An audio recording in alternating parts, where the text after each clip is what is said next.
চট্টগ্রামের সাতকানিয়াতে বন্যায় ক্ষতিগ্রস্ত মানুষের কাছে চাল, ডাল, পেঁয়াজ, রসুন, আলু, লবণসহ নিত্য প্রয়োজনীয় ত্রাণ সামগ্রী বিতরণ করেছেন মানবতার ট্রাস্ট।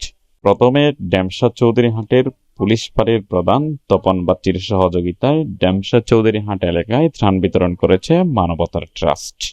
পরবর্তীতে মানবতার ট্রাস্টের স্বেচ্ছাসেবীরা ক্ষতিগ্রস্ত এলাকায় বাড়ি বাড়ি গিয়ে ত্রাণ সামগ্রী দিয়ে আসেন। ডেমশা চৌধুরীহাট এলাকায় ত্রাণ বিতরণ সম্পন্ন করে পরবর্তীতে সাতকানিয়া উপজেলার ইউনো মহোদয়ের সাথে সাক্ষাৎ করেন মানবতার ট্রাস্টের স্বেচ্ছাসেবকরা এবং ইউনো মহোদয়কে গিফট স্বরূপ মানবতার ট্রাস্টের একটি টি-শার্ট প্রদান করা হয়।